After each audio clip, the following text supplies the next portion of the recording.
Bom dia, Paulo Moura, cientista político, 15 de setembro de 2021. Afinal, qual é a do ex-presidente Temer? Ele é amigo ou inimigo?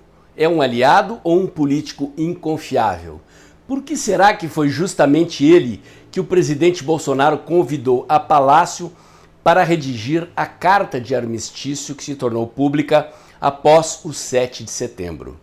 Esse é o assunto do meu vídeo de hoje, mas antes eu quero agradecer a você que doa pelo Pix e pela conta bancária do canal. A sua doação ajuda a expandir a estrutura do canal, ampliar o alcance dos meus vídeos. Lembrando que este é um canal que faz análise política com viés conservador, à luz da ciência política e da teoria da comunicação, em vídeos curtos.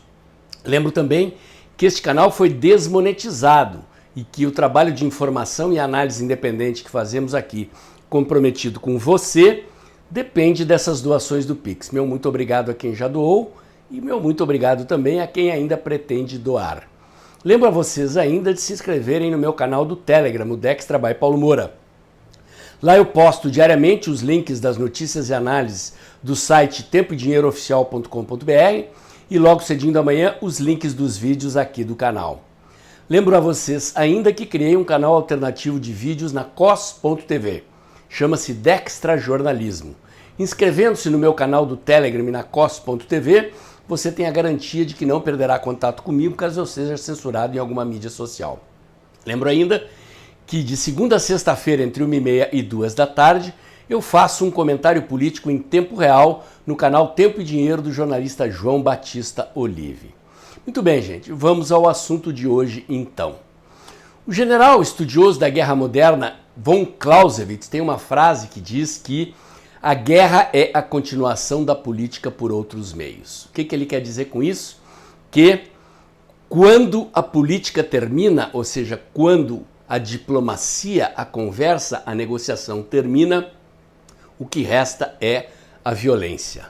Portanto, se a opção do presidente Bolsonaro não foi a violência, não foi uma atitude agressiva em relação ao campo inimigo, dando sequência à escalada ofensiva que ele protagonizou, tendo como apogeu o 7 de setembro, a continuação do 7 de setembro requeria diplomacia, conversa, negociação.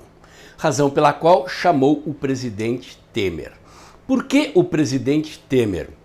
Lembremos que a relação do presidente Bolsonaro é muito boa desde os tempos da transição de governo, quando Temer passou a faixa a Bolsonaro.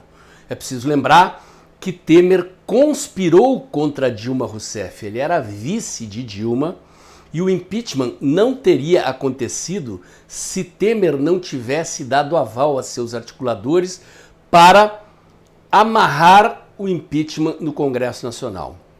Quando os políticos do Centrão decidiram apoiar o impeachment, depois de uma manifestação de 2 milhões de brasileiros na Paulista, 6 milhões de brasileiros pelas ruas de todo o Brasil, era preciso que aquele que ocuparia o lugar da Dilma avalizasse o impeachment, ou seja, dissesse, pode derrubar a Dilma que eu sento naquela cadeira.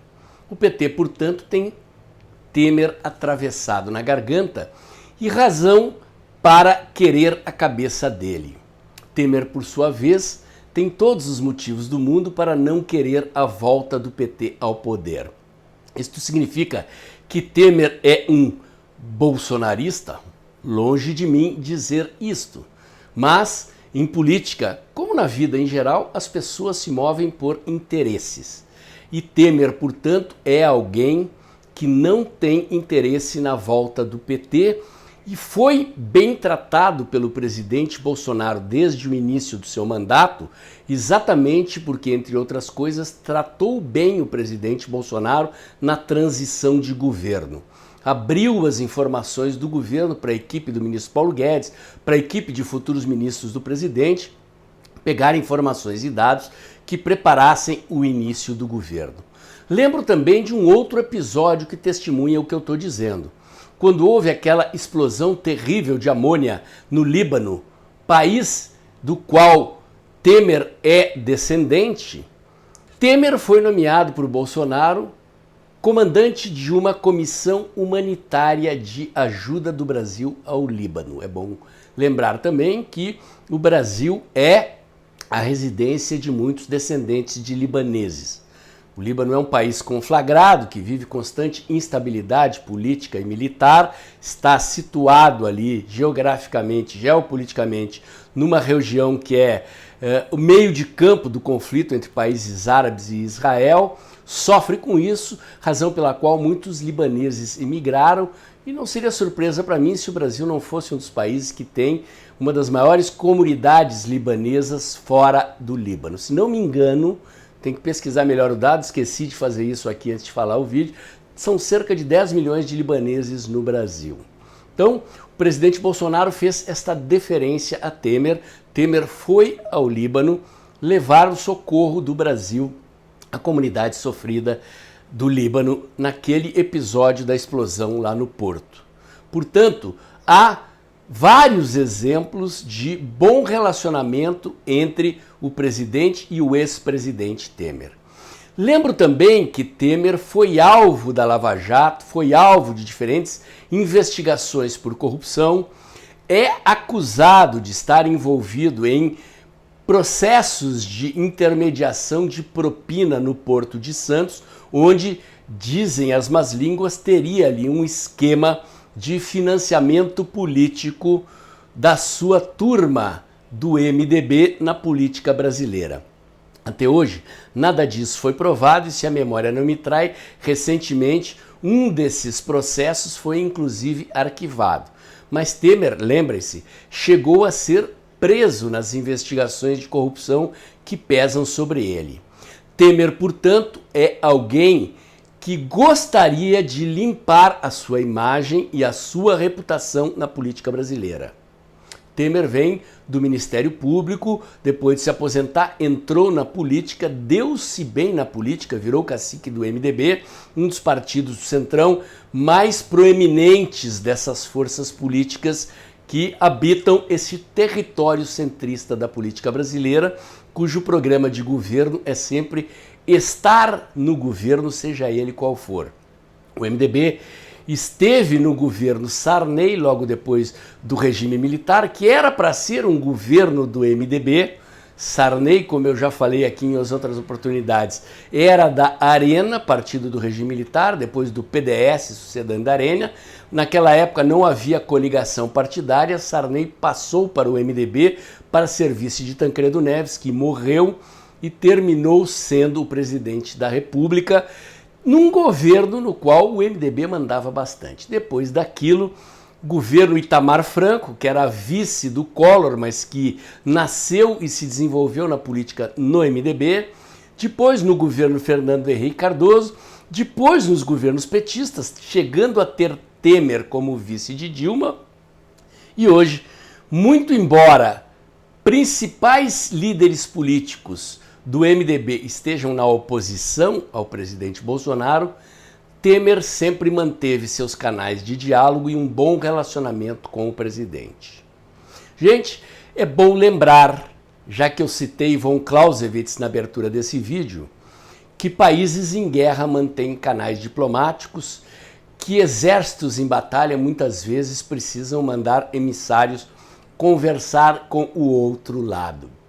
A política, que é aquilo que precede a guerra e o uso da violência, é sempre a arte de conversar, inclusive com inimigos. Não significa que se está fazendo acordos nos quais se vende princípios. Significa que muitas vezes um armistício, um acordo provisório de paz, interessa aos dois lados. E me parece que é o que aconteceu. O establishment brasileiro está numa luta de vida ou morte, não com o presidente Bolsonaro, mas com toda essa parcela gigantesca do povo brasileiro que veste verde e amarelo e quer mudar o país. Eles sabem que se o presidente Bolsonaro se reeleger, fizer uma bancada ampla conservadora da Câmara e no Senado, lembre-se que é o Senado quem sabatina os juízes do STF e quem pode pedir o impeachment deles, as coisas mudam num próximo mandato do presidente, que nomeará mais 2 ministros ao STF, e aí serão 4. As circunstâncias do jogo são essas. O presidente tinha que propor um armistício do ponto de vista estratégico, da sua visão e da sua posição de alguém que não pretendia partir para uma solução definitiva utilizando a violência, ou seja, dando um golpe militar em linguagem bastante clara e simples. O presidente não quis fazê-lo. Seja este golpe um golpe clássico, seja através do tal do artigo 142 que muita gente defende e que eu acho que é muito frágil e insuficiente para garantir uma tomada de poder estrito sensu. O artigo 142 não é um artigo que legaliza, constitucionaliza um golpe militar. É um artigo que talvez autorize, segundo algumas interpretações, uma intervenção pontual na política para mediar um conflito que não tem solução. Eu acredito que a aplicação do 142 tem limites. Eu acredito também que o presidente Bolsonaro, se resolvesse implementar o artigo 142, teria que adotar decisões complementares, como decretar o estado de defesa, botar o exército nas ruas, para sustentar, com base na força, a decisão que teria que tomar caso fosse a intervenção a sua decisão. Não existe intervenção parcial, cirúrgica, em casos como esse que muita gente deseja. Tomadas de poder, mesmo sendo de um presidente que já está no cargo, embora não tenha todo o poder que nós gostaríamos que ele tivesse, requerem que o tomador do poder dê um strike, ou seja, cale a boca dos opositores e tome o poder completamente para fazer uma mudança radical no país.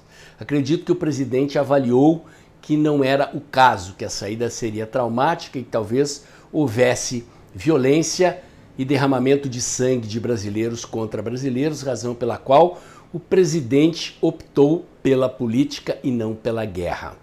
E Temer, com tudo aquilo que eu falei antes, com todas as características e relacionamentos que ele tem com o presidente Bolsonaro, dadas as circunstâncias em que se deu a transição e o diálogo entre eles ao longo do mandato do presidente, e Temer, portanto, era a pessoa mais indicada para abrir o diálogo não apenas com o STF, mas principalmente com Alexandre de Moraes, que, embora tenha feito carreira política no PSDB, foi indicado por Temer ao STF.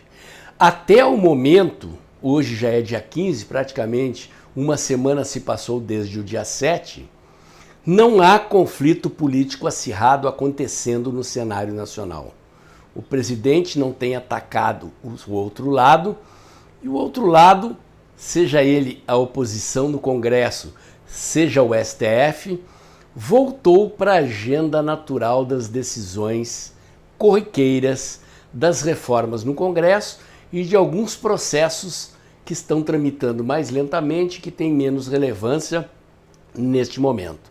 Há decisões importantes para o STF tomar logo adiante, para o Congresso tomar logo adiante, mas é evidente que o conflito que parecia iminente arrefeceu e que, portanto, Temer cumpriu sim a sua função diplomática a ele pedido pelo presidente Bolsonaro. Espero ter iluminado os bastidores do ambiente político que levou o presidente a convidar Temer para ser o seu diplomata, o seu negociador com o outro lado. O comentário de hoje era esse. Se você gostou, curte, comenta, compartilha, bota o dedãozinho lá, aperta o sininho para o YouTube avisar você quando tem vídeo novo no canal, inscreva-se aqui no meu canal, inscreva-se nos meus canais alternativos do Telegram, o Dextra by Paulo Moura, no outro canal alternativo da cos.tv, o Dextra Jornalismo. Lembre-se dos meus comentários diários entre 1h30 e 2 da tarde, de segunda a sexta-feira, no canal Tempo e Dinheiro do jornalista João Batista Olive. E lembre-se que esse canal foi desmonetizado. Aproveita que o vídeo está acabando, logo depois da vinheta, abre o aplicativo do seu banco e pinga um trocadinho aí, ok? Até o próximo vídeo.